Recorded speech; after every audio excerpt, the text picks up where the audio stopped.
You got the wicked style. I like the way that you are. I am your biggest fan.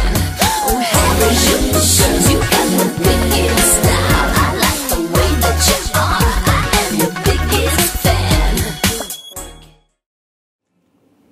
Hi, I'm Tanya Williams, Chief of Everything at Digital Conversations, and I'm here today with Stanley Shu, who is the founder of MyCube Shop. MyCube Shop, if you haven't seen it already, is a unique retail concept which is giving access to a lot of smaller businesses and startups who would never have access to a typical retail space. Hi Stanley. Hi Tanya, how are you? Good, how are you? Good, thanks for having me. Thanks for being a part of the conversation. I love what you guys are doing here. I know the first time I saw it, I was very excited by the concept and what you're doing. Can you please tell me how long MyCube Shop has been around for, and just talk us through what the concept is? Sure. Well, we have been around for about 5 years now, and how we started was I was originally a physiotherapist, and I've got a physiotherapy clinic at a shopping center, and I realized how difficult it is to do business in the shopping center. It costs about $250,000 to sort of fit out, and then by the time you sort of put your stuff in there and you employ people, it's about $500,000. So it's really, really expensive. So what I've learned from that experience is that I want to help people to start business much easier. So I've taken the food court concept. All the restaurants bring their best dishes in a tight space to market to people. And so that's why I created MyCube, and that's why I'm here. So tell me a bit more about how someone can actually rent a space at MyCube and what sort of costs are involved. Sure. Well, every store has a few hundred cubes, like 300 or 400 cubes. Like the ones that behind us here? That's right. Yep. And what we tell people is that from $5 a day, you can start doing business here. So this typically is $5. This is 1 cube, this is 2 cubes, so this would be about $10 a day.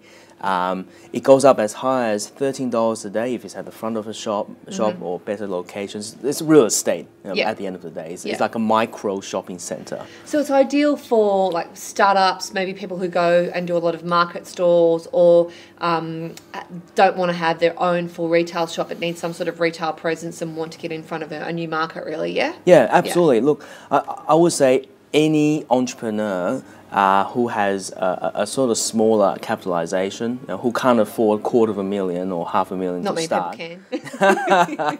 So that's why we have a lot of customers. Yeah. So anyone who's an entrepreneur and doesn't have that much money, they're our customers. Yeah.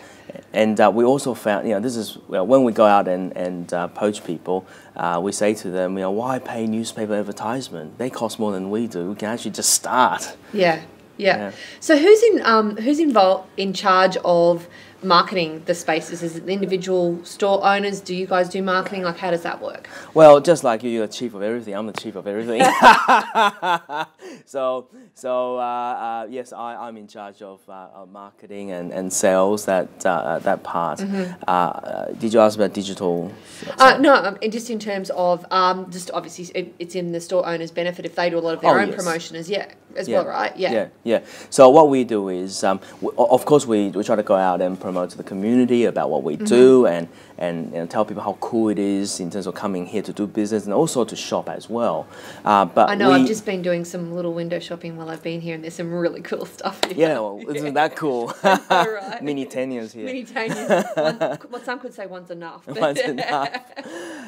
So we also we run classes to teach people how to do marketing, and it's actually free. So we do free business coaching on the side for all of our tenants. So what we say to them is that if you go out and market yourself, and we have 300 other people market themselves in a little store, the marketing effort is just huge. So that's what we're trying to do here. Yeah, cool. Okay.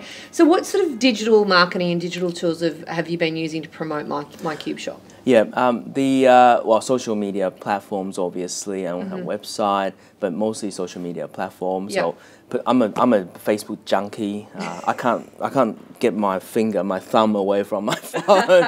So I'm on Facebook all the time. But obviously we have Twitter account, Instagram, Pinterest. Lately we had a project on WeChat.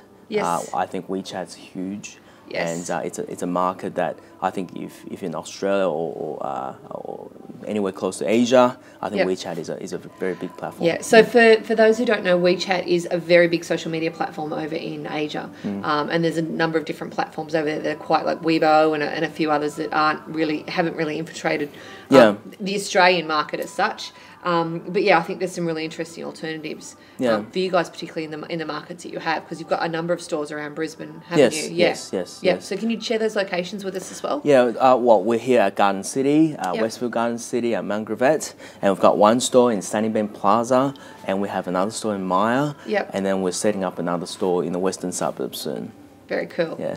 So what has been your biggest marketing challenges today then, Stanley? Well, I guess with any innovative business, the biggest marketing challenge is that you got to explain people what you do, and it still takes 2 sentences to tell people what we do, because Yep. if you tell people that I'm Boost Juice, people already know what it is, right? So you don't need to explain it. Yeah. But with MyCube, you got to explain to people a little bit. So I think that's simplifying our message is Yeah. our biggest challenge. But once people in the physical space, Yeah. it just tells the stories itself. Yeah, exactly. And I think that's a challenge that a lot of other business owners face as well. It's really communicating their idea clearly so they have an understanding of exactly what it is. Yeah, precisely Yeah. right. Yeah. So what's next for MyCube? Like, is there... you mentioned that you've got one new store opening. Like, Yeah. where do you want to take the brand? What are the new things where do you see the brand in a few years' time? Yeah. Well, I'm an overly ambitious person. Some people. No. I'm an overly ambitious person. Look, we're very small now, but I've got big dreams. And look, essentially, any place, any community or any country that has a problem with providing people a affordable bricks and mortar retail platform, that's where we want to go. Yeah. And at the moment, it seems like entire Australia is like this, New Zealand is like this, and if we look further into European countries and United States, these Western first world countries, you'll find that there's there's a general consolidation of retail shopping centers that it's just becoming a bit too expensive. So that's where we want to go. Yeah. And we'll see, won't we?